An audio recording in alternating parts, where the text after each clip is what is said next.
Mahadev. Hello everyone, good morning. आबारो एक new भिडियोए तोमादेर सबाइके अनेक अनेक स्वागत और अनेक भालोबासा। जे जेखान थेके आमार एई ब्लगटा देखछो आशा करछि सकले खूब भालो आछो, साथे सुस्थ आछो। और आमराओ किन्तु बेश भालो आछि। এখন ঘড়িতে বাজে ওই তোমার 9:30। এখন থেকে তোমাদেরকে সাথে নিয়ে আমি আমার ব্লগটা স্টার্ট করলাম। আশা রাখছি আজকের ব্লগটাও কিন্তু তোমাদের বেশ ভালো লাগবে। তো অবশ্যই বন্ধুরা পুরো ব্লগটার সাথে থাকার কিন্তু অনুরোধ রইল। তো ওদিকে তো পাগলা বেরিয়ে গেছে কাজে আর কি, আর ও কাজে বেরিয়েছে, তারপরে একটু গিয়েছিলাম দোকানে। তো এই যে বিস্কিটের প্যাকেটটা নিয়ে এসেছি। আসলে ঘরে সেরকম একটা কিছু ছিল না, আর আজকে না ভাত আমি করিনি সকালবেলা আর কি। তো এই 3 প্যাকেট মতো ম্যাগি ছিল, তো পাগলা বললো ছেড়ে দাও, ম্যাগিটাই করে দাও। তো ম্যাগি করে দিয়েছি ওকে, 3 প্যাকেট ম্যাগি, তো তাই সেই জন্য আমি ওর থেকে আর ভাগ বসাইনি। ও অবশ্য জানে যে আমি আমার জন্য রেখেছি করাতে, তবে আমি ওকে মিথ্যাই বলেছিলাম। এবার যেহেতু ওইটুকু ম্যাগি কি ওর জন্য রাখবো কি আমি খাবো বলো তো। তো সেই জন্য ভাবলাম ও খেয়ে বেরিয়ে যাক, আমি তো ঘরে থাকবো, আমি টুকটাক কিছু না কিছু খেতে পারবো বানিয়ে। ওই জন্য ওকে বানিয়ে দিয়েছি, কিন্তু মানে ম্যাগিটা আর আমি খাইনি। এবার আমার না খিদেও পেয়েছে, আর শুধুমাত্র ছোলা বাদাম খেয়ে না 10:30 11টা পর্যন্ত থাকা যায় না জানো তো। তো ভাবলাম চলো একটা বিস্কিটের প্যাকেট নিয়ে রাখা যাক। আর এই বিস্কিটের প্যাকেটটা আমার একার নয়, এটা পাগলার, আমার সাথে আমি যে কালু ঠালু রয়েছে না আমাদের, মানে ওরা যে এত ভালো না যে কি বলবো। আগে না কালুদেরকে ভয় পেতাম, মানে কুকুরকে ভয় পেতাম জানো তো, এখন মানুষকে ভয় পায়। হ্যাঁ গো, সত্যি সত্যি এখন মানুষ মানে খুব ভয় লাগে মানুষকে দেখলে। এই মিষ্টি তো এই ভেতরে ঝাল নিয়ে ঘুরে বেড়াচ্ছে জানো তো।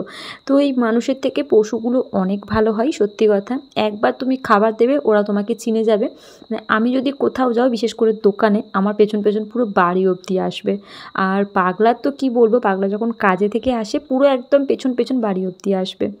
আর পাগলা খুব একটা খাবার আনে না, আনলেও না ওই একটু ফুচকা চুরমুর এগুলো নিয়ে আসে, তো এগুলো তো ওদেরকে দেওয়া যায় না। তো এই বিস্কিটটা এনেছি, আমাদের সবার ভাগে রয়েছে, মানে পাগলার আমার সাথে কুকুর বাচ্চাগুলোরও রয়েছে জানো তো। ওরা অনেক ভালো গো জানো, এরকমটা মানে বাড়ির সামনে বসে থাকে, বেশ আমার ভালো লাগে কুকুর। আগে একটু ভয় পেতাম, এখন একটু একটু বলতে পারো ভয়টা কেটেছে। ওদেরকে ভয় করে কোনো লাভ নেই, ওরা অনেক ভালো হয়, অনেক পাশে থাকে। তোমাকে যদি একবার চিনে যায় সত্যি অনেক পাশে থাকে দেখবা। কিন্তু মানুষকে এখন ভীষণ ভয় লাগে, মানে এখনকার যুগে। যাই হোক, তো এদিকে বিস্কিটটা গুছিয়ে রেখে দিলাম। আর এখন আর কি রান্না করব, রান্না বলতে কি বলো তো, আজকে না ভাত করব না, আজকে শুধুমাত্র ওই তোমার একটু পরোটা কিংবা রুটি, একটু আলুর তরকারি করব। সকালে তো ভাত করেইনি, ম্যাগি পাঠিয়ে দিয়েছিলাম। আর এদিকে তোমার এখন একটু পরোটা বানিয়ে নেব।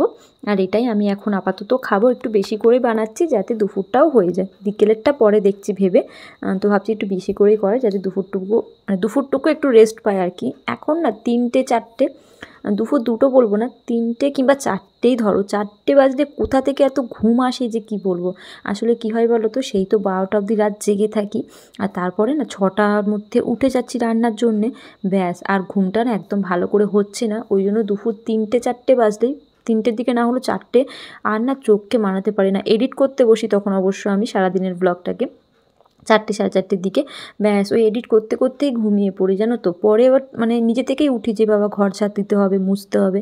এখন অবশ্য বৃষ্টির জন্য মুছছি না ঘর বাড়ি বিকেলে করে, কিন্তু তবুও না উঠে যায়, কাজের টেনশানে অটোমেটিক উঠে যায় জানো তো। যাই হোক, ওদিকে তো ময়দাটা মেখে নিয়েছি, আর এদিকে আলু কেটে নিয়েছি, সাথে তোমার কাঁচা লঙ্কা টমেটো, মানে কাঁচা লঙ্কা টমেটো কালো জিরে দিয়ে তরকারি, সাদা আলুর তরকারি করব, কোনো হলুদ টলুদ দেবো না, বেশ ভালো লাগে সাদা আলুর তরকারিটা। আর সাথে একটু রুটি করব। যাই হোক, তার ফাঁকে আমি একটুখানি আর কি ঘর বাড়িগুলোকে মুছে নিচ্ছি। আসলে না মুছবও না ভাবছি, মানে দরজার সামনেটুকু আর মন্দিরটুকু মুছবো ভাবছি, কিন্তু সত্যি কথা মানে মুছে মুছে এমন অভ্যেস হয়েছে, মানে বাসি ঘর না আমি একদম ফেলে রাখতে পারি না। আর প্রতিদিন যেহেতু বৃষ্টি হচ্ছে না, ঘরটা এত স্যাঁতস্যাঁতে একটা গুমো গুমো গন্ধ যে কি বলবো, রোদের তো কোনো দেখাই পাওয়া যাচ্ছে না। তো ভাবছিলাম সকাল থেকে যে দরজার সামনেটা আর তোমার মন্দিরের সামনেটা একটু ভালো করে মুছে নেবো, পুরো ঘরটাকে আর মুছবো না। আর এমনিতেও আমি জল জল করে মুছি, পাখা চালিয়ে শুকাতে হয় তবুও। কিন্তু দেখো সেই লাস্ট পর্যন্ত আমাকে পুরো ঘর বারান্দা রান্নাঘর ভালো করেই মুছতে হলো, কারণ আমি আমার মনকে খুব ভালো করে চিনি। যদি আমি নাও মুছতাম না, আমার খুঁতখুত করতো মনটা, তো সেই জন্য মুছেই নিলাম, তারপর শান্তি পেলাম মুছে বলতে পারো। আর এদিকে চেয়ারে দেখো কত জামা কাপড় ঢিবি হয়ে রয়েছে, আমি ঠিক করে শোকাতেই পাচ্ছি না, মানে শুকিয়ে গেছে গো, শুধুমাত্র একটু কড়া রোদে দিয়ে তারপরে মানে একটু হালকা রোদ খাওয়াবো, তারপরে তুলবো।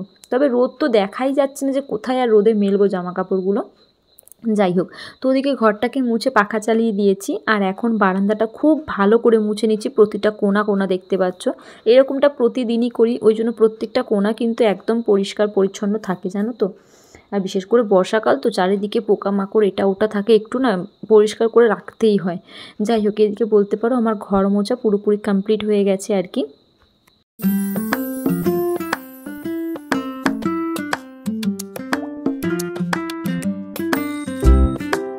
তো এদিকে ঘর, বারান্দা, রান্নাঘর সব ভালো করে মুছে টুছে নিয়েছি আর কি। আর একটু ভেজা ভেজা করেই মুছি আমি, তো সেই জন্য না ঘরে পাখাটা চালিয়ে দিয়েছি, যাতে বারান্দা যতটুকুনি হাওয়াটা আসে আর কি শোকায়।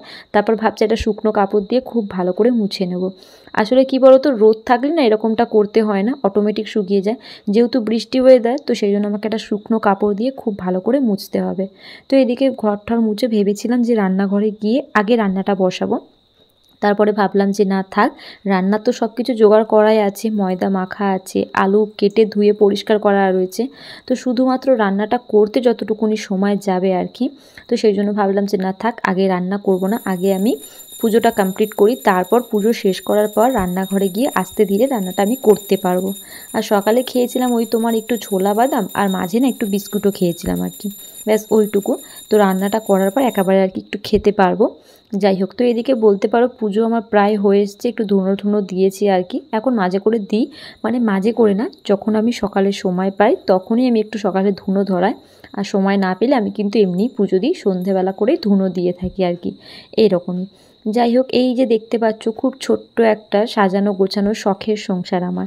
হ্যাঁ গো, এটা আমার একদম বলতে পারো শখের সংসার। আমার ছোট থেকে একটা শখ ছিল যে আমার একটা সংসার হবে, ছোট্টখাটো হোক, বাট আমার সংসার হবে, সেটা আমার মতো করে আমি একটু গুছিয়ে পরিপাটি করে রাখতে পারবো। আর আজকে দেখো, সেরকম ছোট্টখাটো একটা সংসার আমার কিন্তু হয়েছে, জানো তো। আর আমার মনে হয় প্রতিটা মেয়েরই কিন্তু সংসারটা অনেক শখের হয়। আমরা দিন শেষে কিন্তু এই সংসার থেকেই শান্তি খুঁজে পাই, সত্যি কথা। তবে জানো তো, কখনো ভাবিনি যে সংসারের দায়িত্বগুলো আমাদের ঘাড়ে এসে পড়বে। মানে কী বলো তো, সংসারের দায়িত্বগুলো যে এত ভারী ভারী না, কি বলবো। মানে আগে তো কখনো ঘাড়ে পড়েনি, সবসময় মা বাবাই দেখতো, যখন এখন নিজের ঘাড়ে এসে পড়েছে এখন বুঝতে পারি সংসারের দায়িত্ব কী, জানো তো।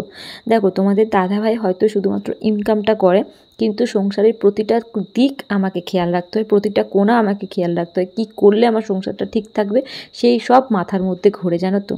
তো যাই হোক, শখের সংসার, শখের জন্য একটু হলেও ভাবতে হবে। দিন শেষে এত খাটাখাটনি, এত ভাবনা চিন্তার পর যখন আমাদের সংসারটা, মানে আমার রুমটার কথাই বলো বা সংসারটার কথাই বলো, যখন দেখি না, তখন অটোমেটিক একটা শান্তি আসে মনেতে। আর এই শান্তিটা আমরা মনে হয় আমরা প্রতিটা মেয়েরাই পেয়ে থাকি, এটা আমি মনে করি আর কি।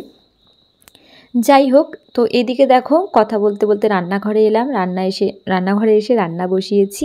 ওই যে তোমার আগে আলুর তরকারিটা করে নেবো, তারপরে রুটিটা করব, কারণ রুটিটা করতে আমার অনেকটা সময় যাবে। তার ফাঁকে আমার আলুর তরকারি প্রায় হয়ে যাবে আর কি, মানে আলুর তরকারি ফুটবে ততক্ষণ আমি মেখে, মানে বেলে বুলে তারপর লাস্টে ভাজবো আর কি। তো ওদিকে তরকারিটা কমপ্লিট করে তারপরে রুটি করতে এসেছি আর কি। তো রুটি টুটি করে আপাতত খাবো। আর অনেক শাক আনা হয়েছে, তো সেই শাক বলতে কী বলতো, আমার ঘরে বেশিরভাগটাই আর কি কুলেখাড়া শাক আছে, যেটা প্রতিদিনই আমরা খেয়ে থাকি। প্রতিদিন মানে একদিন দুদিন ছাড়া হলেও, মানে এই শাকটা আমাদের ঘরে হয়। তো একটু শাক ছাড়াতে বসবা, সারা দিন না টিপ টিপ করে বৃষ্টি হয়েই যাচ্ছে, জানো তো। কী বলবো, এত কেমন লাগছে চারিদিক থেকে, সেই তোমার কোথায় ব্যাঙ দেখতে পাচ্ছি, কোথায় কেন্ন, কোথায় এটা ওটা, কী বলবো।